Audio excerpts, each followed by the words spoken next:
झूठ बोलतिया। सुनिए नाच मालिक होके ना कंफ्यूज, नाच से पहले इ त पहले बायू अराउंड साटा पसाधन इ कर नहीं है। अरे ए डांसर जी साहब जी। अरे डांसर के साथ समियाना में तुम क्या कर रहा था? हम थोड़ी थे, ये गजोदरा तो था समियाना में, इतना बुर्बक थोड़ी है। सरे ये तो नो अलाउंसर हमारा नहीं है, सरे ये तो नो अलाउंसर हमारा नहीं है। समियाना में ले जाके मजा मारा नहीं है, समियाना में ले जाके मजा मारा नहीं है।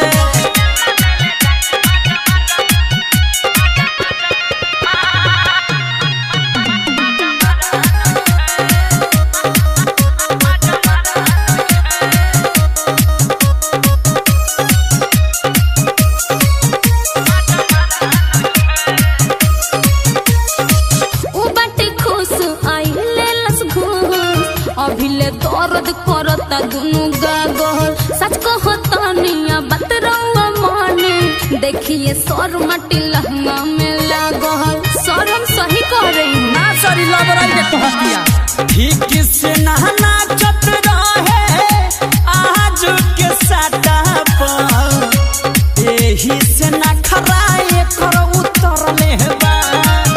एही में के लइका कवना ढोढ़ी पे करा, सुनी ना ढेला चलवले बा। ए सरा उहे वाला माटी होवे झारा नहीं है, सरा उहे वाला माटी होवे झारा नहीं है। बताओ तुम्हारे विश्वास पे दिए थे यही सब करता है? सर इतना दिन से कुछ नहीं हुआ, जब से गजोदरा है तब से गड़बड़ी हो रहा है, हम बता दे रहे हैं। सर ये तो नो अलाउंसर हमारा नहीं है, सर ये तो नो अलाउंसर हमारा नहीं है। समियाना में ले जाके मजा मारा नहीं है, समियाना में ले जाके मजा मारा नहीं है।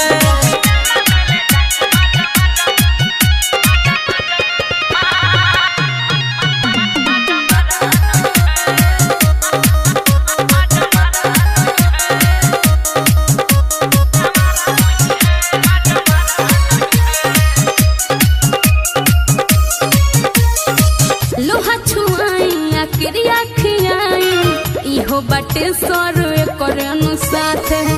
संजय सराबे मोर फरिए के जाबे, दोनों फुलौना के छोले बात है। बहुत गंदा है सर ना सर तो छोड़ावत में हाथ में चल गई। बड़ी ई बेशरम बिया लागे न शरम एकरा, रउआ सोझा करे बदनाम जी। नाचत नाचत गरमी एकर चढ़ल कपार पर, करे दीही एकरा के आराम जी।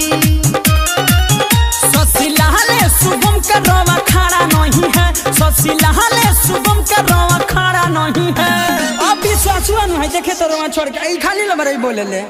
अच्छा ठीक है चलो, लेकिन आज के बाद ऐसा नहीं होना चाहिए। ठीक बस मालिक तो नो अलाउंसर हमारा नहीं है, मालिक तो नो अलाउंसर